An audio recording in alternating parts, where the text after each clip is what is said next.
आज एक्सेल में हम स्टार्ट करने जा रहे हैं फॉर्मूला। फॉर्मूला में सबसे पहले ये जो मेन्यू आते हैं इनमें से हम कुछ फॉर्मूले की प्रैक्टिस हम कर पाएंगे। सारे फॉर्मूले एक्सेल में पॉसिबल नहीं है क्योंकि सारे फॉर्मूले करने में टाइम ज़्यादा, बट हाँ, हर एक कैटेगरी का हम कुछ फॉर्मूले जो मोस्टली यूज होते हैं मार्केट में, हम उस फॉर्मूले की को पूरा समझेंगे और उसी के बेस पे हम अदर फॉर्मूले भी कर सकते हैं।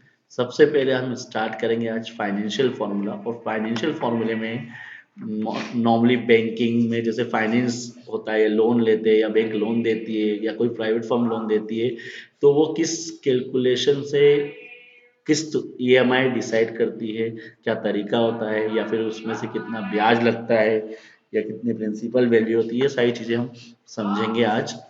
पीएमटी का फॉर्मूला होता है, उस पीएमटी के फॉर्मूले से हम कैसे ईएमआई निकलती है, कैसे किस्त निकलती है, वो हम डिसाइड करें। तो सबसे पहले हमारे सामने एक स्ट्रक्चर तैयार है। सामने एक कार हम मान लीजिए हम परचेज करना चाहते हैं और उसकी टोटल प्राइस है 5 लाख। कैश वैल्यू जो है वो है 1 लाख, और कैश वैल्यू मतलब उसके कम से कम 1 लाख रुपए पे करना जरूरी है, तो हमने 1 लाख उसको कैश पे कर दिया। और बाकी का जो 4 लाख वाली अमाउंट है उसके ऊपर फाइनेंस होगा। कोई भी प्राइवेट फर्म या किसी बैंक ने बोला कि 4 लाख हम फाइनेंस करने के लिए तैयार हैं, और आप बताइए कि कितने साल के लिए आप फाइनेंस करवाना चाहते हैं। मान लीजिए कि हमने बोला 1 लाख, 4 लाख की जो अमाउंट है उसके ऊपर हम 1 साल तक के लिए फाइनेंस कराना चाहते हैं। कंपनी आपको फिर बताती है कि उसके ऊपर कितना इंटरेस्ट लगेगा। मान लीजिए कंपनी या बैंक ने बताया कि 15% इंटरेस्ट लगेगा, ठीक है। तो उसके ऊपर ईएमआई कैसे निकालते हैं वो लोग, या फिर मान लीजिए अगर आप बैंक में काम कर रहे हैं तो कैसे ईएमआई निकालेंगे, ये बताते हैं। सबसे पहले इजिकल टू लगाएंगे। इजिकल टू लगा के लिखेंगे पीएमटी। पीएमटी लिखने के बाद शिफ्ट दबा के ब्रैकेट का यूज करेंगे, जहां पर 9 लिखा होता है शिफ्ट दबा के 9 प्रेस करेंगे तो ब्रैकेट ओपन हो जाएगा। सबसे पहले लिखा हुआ है रेट। रेट मतलब इंटरेस्ट रेट कितना है। तो इंटरेस्ट रेट हमारे सामने 15% लिखा हुआ है। हम कीबोर्ड से या माउस के थ्रू उसको सिलेक्ट कर लेंगे। उसके बाद में जैसे हमने उसे सिलेक्ट किया, 15% ये जो दिया है वो साल का लिखा हुआ है। बट अगर हम चाहते हैं कि भाई, क्योंकि ईएमआई जो निकलती है वो मंथली होती है, हर मंथ की होती है, तो मंथली में इसको कन्वर्ट करना होगा इंटरेस्ट रेट को, जिसके लिए हम इसको डिवाइड करेंगे। डिवाइड 12 से कर देंगे। क्यों? क्योंकि ये साल भर का है, हमको एक मंथ का निकालना, तो 12 से डिवाइड करेंगे तो एक मंथ का इंटरेस्ट रेट आ जाएगा। उसके बाद में हम देखेंगे नीचे हमको गाइड दे रहा है कि रेट के बाद में हमें कॉमा लगाना है, तो कॉमा लगाएंगे। कॉमा लगाने के बाद में बोल रहा है एनपीईआर। एनपीईआर का मतलब होता है नेट पीरियड। नेट पीरियड मतलब कितने समय के लिए आपने फाइनेंस करवा रहे हैं, तो 1 साल बता रहा है। हमने 1 साल पे जाके सिलेक्शन किया। कीबोर्ड से भी जा सकते हैं, एरो की से, आप एरो की से जाके, या डायरेक्टली माउस से भी, जो सुटेबल हो, जो इजी हो, जो फास्ट हो। हमने सिलेक्ट किया 1 को, जो ईयर था 1 2 जो भी लिखा हो वहां पर। सिलेक्ट करने के बाद में एनपीईआर जो 1 ईयर लिखा है इसको भी हम मंथ में चेंज करेंगे, क्योंकि किस्त तो मंथली निकल रही है। तो 1 साल को अगर हम मंथ में कन्वर्ट करना चाहेंगे तो उसके लिए हमें करना पड़ेगा मल्टीप्लाई। मल्टीप्लाई शिफ्ट दबा के हम यूज करेंगे 8 नंबर की। शिफ्ट दबा के मल्टीप्लाई का चिन्ह लगा देंगे हम, फिर 12 से मल्टीप्लाई करेंगे। उसके बाद में ये हमारा एनपीआर भी हो गया। फिर वापस देखिए आप नीचे कॉमा का बोल रहा है, हम कॉमा लगाएंगे। अब बोल रहा है प्रेजेंट वैल्यू या फाइनेंस वैल्यू। एक ही बात है, प्रेजेंट वैल्यू मतलब कितने पे लोन ले रहे हैं, या फाइनेंस वैल्यू मतलब कितने का फाइनेंस करा रहे हैं। तो फाइनेंस वैल्यू अपनी है 4 लाख, हम उसे सिलेक्ट कर लेंगे, या फिर कीबोर्ड से एरो की से जाके उसको सिलेक्ट कर लेंगे। यही करने के बाद में शिफ्ट दबा के ब्रैकेट को हम क्लोज कर देंगे, जीरो दबाने के बाद। जैसे ही हम इंटर करेंगे, जैसे ही हम इंटर करेंगे, इंटर करने के बाद में हम देखेंगे कि हमारा किस्त की अमाउंट आ गई, जो कि है 36,103 रुपये 32 पैसे। ये हमारी ईएमआई आ गई है। फॉर एग्जाम्पल मान लीजिए कि आपके 4 लाख की जगह 5 लाख की अमाउंट का आप लोन ले रहे हैं, तो वो भी बता देगा। अगर मान लीजिए कि आप 10 लाख का ले रहे हैं, तो भी बता देगा। तो ये आपके ऊपर डिपेंड है कि आप यहाँ पे कोई भी आप एक बार फॉर्मूला लगाने के बाद में आपको दोबारा फॉर्मूला लगाने की जरूरत नहीं है। 1 साल की जगह मान लीजिए 3 साल के लिए ले रहे हैं तो भी बता देगा, 5 साल के लिए ले रहे हैं तो भी बता देगा, 15% की जगह 10% का है तो भी बता देगा, 4% है तो भी बता देगा। मतलब हमें एक बार फॉर्मूला डालना है, बाकी ऑटोमेटिकली वो ईएमआई निकाल देगा। सबसे बड़ा बेनिफिट ये है। तो इस तरीके से हम ईएमआई निकालना बहुत इजी हो जाता है। अभी हम फिलहाल वापस पहले उसको जैसे ही कर देते जैसे पहले था वैसे ही, हम कोई भी चेंजेस नहीं करते, क्योंकि ये सिर्फ समझाने के लिए था आपको कि किस तरीके से ईएमआई निकाली जाती है। अब इसके बाद में क्वेश्चन ये उठता है कि अगर मान लीजिए कि आपने ईएमआई चुकाई है 36 या 103 रुपये 32 पैसे चुकाएंगे आप साल भर तक, तो इसमें हर मंथ कितना ब्याज बनता है, या हर मंथ आपके वो 4 लाख में से कितनी अमाउंट हर मंथ उस 4 लाख में से कम होती है, वो हमें जानना है, वो हमें पता करना है। तो उसके लिए हम ये शीट नीचे बना रखी हम, ताकि हम हर मंथ का डाटा क्लियर हो कि फर्स्ट मंथ में कितना ब्याज चुकाया, या फर्स्ट मंथ में अपने कितना अमाउंट 4 लाख में से कम हुआ, वो निकालना है। तो सबसे पहले आईपीएमटी समझते हैं। आईपीएमटी का मतलब होता है जिसमें मतलब इंटरेस्ट कितना लग रहा है, उस अब जो आपकी किस्त निकल रही है उस किस्त में से इंटरेस्ट पहले मंथ कितना लगा।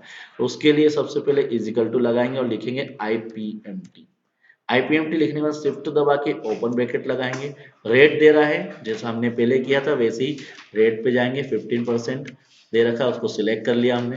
सिलेक्ट करने के बाद में इसको डिवाइड करेंगे कितने से, 12 से। क्यों करा डिवाइड, क्योंकि हम साल भर का इंटरेस्ट रेट को मंथ में चेंज करना चाहते हैं। उसके बाद रिमेंबर है, याद रहे, कॉमा जरूर लगाएं, क्योंकि कॉमा लगाने में भूल जाते हैं कई बार और मिस्टेक हो जाती है। कॉमा लगाएंगे, उसके बाद में बोल रहा है पीईआर। पहले हमसे पूछा था एनपीईआर, जब ईएमआई निकाल रहे थे वहां पर पूछा था एनपीईआर, और ये पूछ रहा है पीईआर मतलब पीरियड। पीरियड मतलब कौन से मंथ की किस्त है। तो हम जहां पर हमने कर्सर रखा है उसके लेफ्ट साइड में देखेंगे तो हमको दिखेगा कि 1 लिखा हुआ है। 1 मतलब पहले मंथ की किस्त है, तो उसको जाके सिलेक्ट कर लेंगे हम। फिर उसके बाद में फिर कॉमा लगाएंगे, और कॉमा लगाने के बाद में फिर वापस बोल रहा है एनपीईआर। एनपीईआर का मतलब होता है नेट पीरियड। नेट पीरियड हमारा जो 1 साल के लिए हम ले रहे हैं वो नेट पीरियड होता है। इसको हम चेंज करेंगे काय में, मंथ में। पहले वाले में हमने मल्टीप्लाई डिवाइड क्यों नहीं करा, इसके पहले जो मंथ, क्योंकि ऑलरेडी मंथ में था, पहले मंथ की किस्त, तो उसमें कोई मल्टीप्लाई डिवाइड नहीं होगा, बट यहाँ पर होगा क्योंकि ये ईयर में दे रखा है। और इसको हम मल्टीप्लाई करेंगे किससे, 12 से। फिर कॉमा लगाएंगे। कॉमा लगाने के बाद में नेक्स्ट प्रेजेंट वैल्यू बोल रहा है या फाइनेंस वैल्यू बोल रहा है। तो प्रेजेंट वैल्यू फाइनेंस वैल्यू मतलब कितने का फाइनेंस करा रहे हैं। इस तरीके से हम ये 4 लाख पे जाएंगे, और 4 लाख को सिलेक्ट कर लिया, वहां जाके जो भी कर्सर था, और ब्रैकेट यहाँ पे क्लोज कर। इस तरीके से हमारा इंटरेस्ट रेट आ गया सामने। 5000 इंटरेस्ट रेट निकल रहा है, मतलब 36,103 रुपये 32 पैसे में से 5,000 रुपये हम ब्याज के चुका रहे हैं, इंटरेस्ट के चुका रहे हैं। ठीक है। तो अब ये तो क्लियर है कि हम प्रिंसिपल वैल्यू क्या है, तो 36,103 रुपये 32 पैसे में 5,000 माइनस कर लेंगे तो हमारा जो प्रिंसिपल वैल्यू आ जाएगी। बट क्योंकि इसको भी फॉर्मूले से निकालना है हमें, तो कैसे निकालेंगे वो देखेंगे। इजिकल टू लगाएंगे, अब की बार लिखना है पीपीएमटी। पीपीएमटी लिखने के बाद शिफ्ट दबा के ब्रैकेट ओपन किया, सेम वही चीज वापस रेट पे जाएंगे। इंटरेस्ट रेट कितना है, 15% है। फिर डिवाइड करेंगे 12 से, कॉमा जरूर लगाएंगे, पर मतलब पीरियड कौन सा है, तो यहाँ भी फर्स्ट वाले कॉलम पे है अपन, तो वही फर्स्ट मंथ है। नीचे वाले पे रहते तो सेकेंड मंथ पे रहते हैं।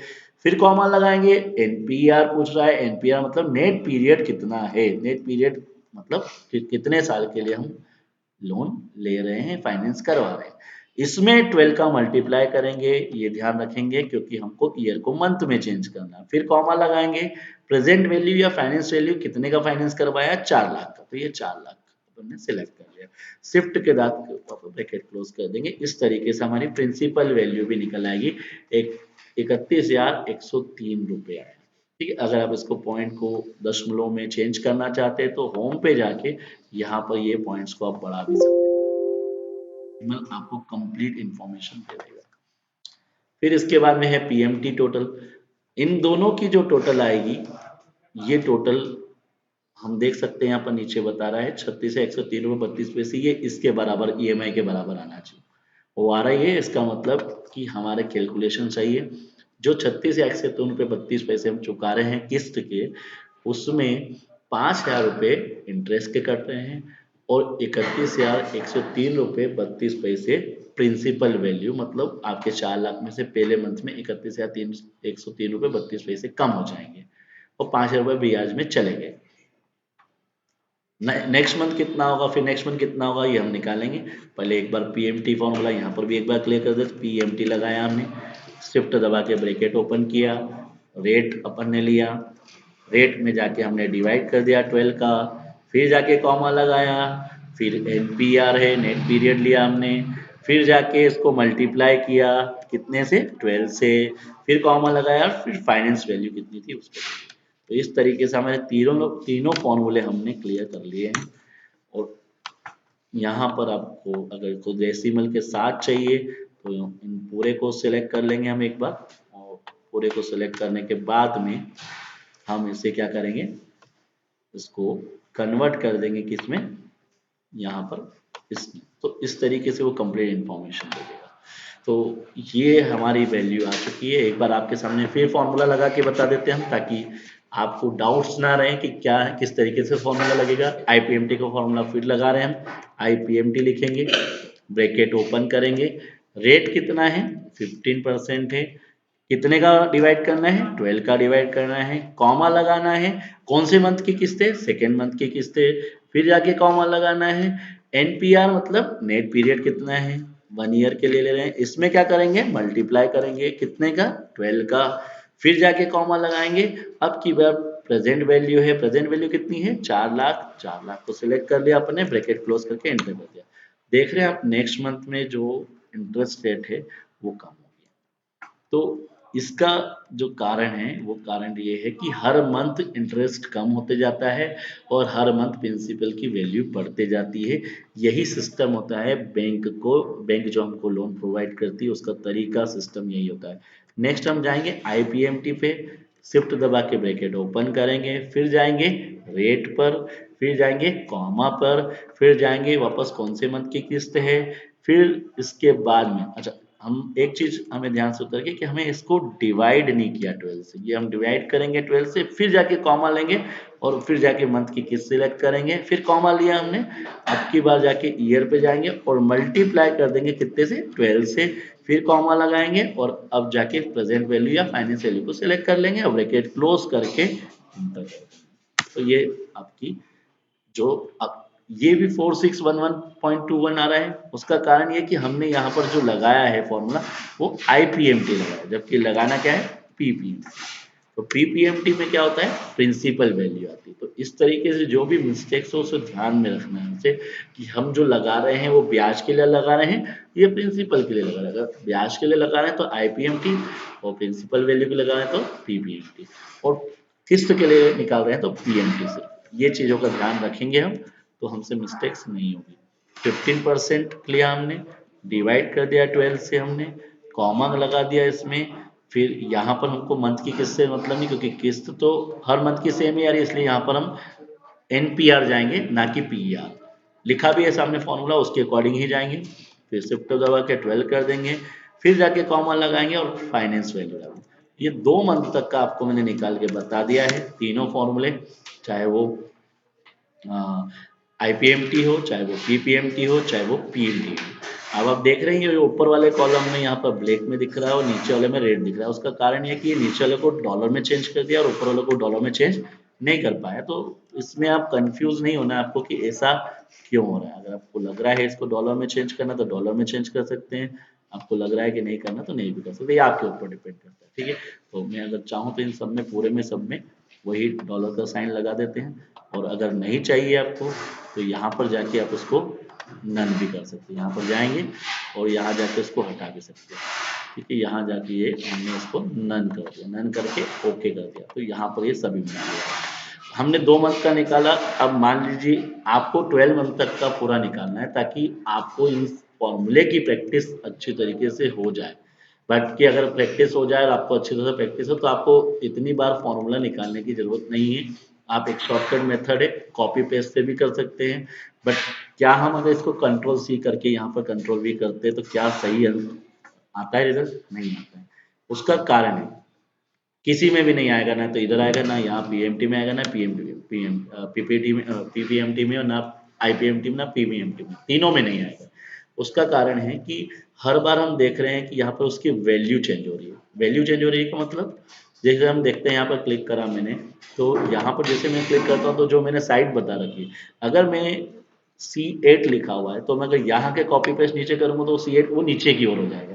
तो इसके लिए क्या ऐसा करें कि हमारा ये फॉर्मूला हमको बार बार टाइप ना करना पड़े और डायरेक्टली हो जाए। उसका सिंपल और सही तरीका है, यहाँ जाएंगे हम, सबसे पहले F2 करेंगे हम, सॉरी F2 करके आप कर सकते हैं इसमें। यहाँ पर गए, F2 किया, जहाँ पर जो वैल्यू कंटिन्यूसली चेंज हो रही है वहाँ पर हम जाके उसके पहले जाके F4 दबा देंगे। क्या दबा देंगे? F4। F4 जैसे हम दबाएंगे तो वो क्या करेगा, उसे कन्वर्ट कर देगा, ब्लॉक कर देगा, या बोल सकते हैं उसको कन्वर्ट कर देगा टू द फिक्स्ड वैल्यू में। फिक्स्ड वैल्यू में वो कन्वर्ट कर देगा। फिक्स्ड वैल्यू में चेंज करने के लिए हम इसका यूज़ करते हैं। F4 हम दबा देंगे, जैसे मैंने क्लिक किया यहाँ पर और यहाँ पर F4 दबाया, यहाँ पर जाएंगे और ये F4 दबा दिया हमने, तो ये वैल्यू फिक्स रहेगी, क्योंकि हम देख रहे हैं कि जो हमने डाला है C8 वो अगर नीचे जाके कॉपी करेंगे तो C8 नहीं हो जाएगा, C9 हो जाएगा। और यहाँ जाके A4 लिखा, A14 लिखा, तो ये तो हर मंथ चेंज हो रहा है। ये जो A14 लिखा हुआ ये हर मंथ चेंज हो रहा है, तो हम तो चाहते हैं कि चेंज हो, तो इसलिए इसको यहाँ पर F4 नहीं दबाएंगे। क्यों? क्योंकि हर नीचे वाले मंथ में नीचे वाला आएगा, तो ये तो हम तो चाहते हैं कि वो चेंज हो, क्योंकि हर मंथ की किस्त अलग अलग होगी, पहला मंथ अलग, दूसरा अलग, तीसरा अलग, तो हर मंथ तो चेंज होता है, इसलिए इसको चेंज नहीं करेंगे। हाँ, बट इसके बाद में जो नेक्स्ट है C7, इसको चेंज करें, क्योंकि C7 में ईयर है, हम नीचे जाएंगे तो वो अगले मंथ में इंटरेस्ट रेट पे आ जाएगा, तो वो गलत हो जाएगा, इसलिए यहाँ पर भी जाके हम F4 दबाएंगे। इसके बाद में जो नेक्स्ट अपना है, इसके बाद में जो नेक्स्ट अपना है वो है C6। ये भी है फाइनेंस वैल्यू, ये भी चेंज हो रही है हर मंथ, F4 दबा देंगे यहाँ पर और जाके फिर इंटर कर देंगे। ऐसा करने के बाद जैसे मैं कंट्रोल C करके और नीचे तक जाके कंट्रोल V करता हूँ, तो अगर आप देखेंगे कि सारी वैल्यू आ गई। हम देख रहे हैं हर मंथ हमारा ब्याज कम होते जा रहा है। सेम टू सेम यही तरीका हम यहाँ भी यूज़ करेंगे। फिर जाएंगे यहाँ पर और यहाँ जाने के बाद मैं F2 करूँगा। F2 करने के बाद में जैसे मैं गया, क्या बताया था मैंने, यहाँ F4, यहाँ F4 दबाया मैंने। फिर इसके बाद में यहाँ पर दबाने की ज़रूरत नहीं, क्योंकि ये तो किस्त तो हर मंथ के चेंज ही हो रही है, हर मंथ का मंथ तो चेंज हो रहा है। यहाँ पर वापस F4 करेंगे, क्योंकि ये भी एरिया चेंज हो रहा है अपना, जो कि हमको बता रहा है कि जो हमारा ईयर है, जो हर मंथ जाके वो कॉलम चेंज होगा। यहाँ पर जाके भी F4 दबाएंगे, क्योंकि हमारा जो फाइनेंस वैल्यू है वो भी हम कॉपी पेस्ट नीचे करेंगे तो अगले मंथ अगले कॉलम पे आ जाएगा। अब जाके एंटर कर देंगे। जैसे हमने एंटर किया, यहाँ पर भी जाके कंट्रोल C करेंगे और नीचे तक जाके कंट्रोल V दबा देंगे। ये हो गया हमारा PPMTV। नेक्स्ट है जो हमारा PMT का फॉर्मूला है, इसमें भी सेम हमको वही करना होगा जो कि हमने पहले किया था, बट इसके लिए पहले F2 दबा के इस फॉर्मूले के अंदर जाते हैं। यहाँ पर जाके F4 दबाएंगे और जो नेक्स्ट वाला है यहाँ पर भी F4 दबाना पड़ेगा, क्योंकि अब मंथ की किस्त नहीं है, अब ईयर है, तो यहाँ पर F4 दबा दिया। इसके बाद में भी यहाँ पर भी F4 दबाएंगे। यहाँ पर जाके F4, यहाँ जाके जैसे हमने एंटर किया, ये देखो इस तरीके से आ गया है। यहाँ पर कंट्रोल C करेंगे और यहाँ जाके कंट्रोल V करेंगे। इस तरीके से हमारा ये सारी चीज़ें किस्त PMT का फॉर्मूला आ गया है। यहाँ पर हम टोटल लगा देंगे कि हमने साल भर में कितना इंटरेस्ट चुकाया है, साल भर में हमने कितना प्रिंसिपल वैल्यू पे करना पड़ी 4 लाख, और साल भर में हमने कितना किस्त सहित चुकाया। इस तरीके से हमारा ये फाइनेंस वैल्यू का फॉर्मूला क्लियर हो गया। 4 लाख हमने चुकाना थे, हमने चुका दिए, उसके ऊपर 33,239.90 हमने ब्याज चुकाया और ब्याज सहित 4,33,239.90 पैसे। इस तरीके से हमारा finance value finance formula complete हो गया।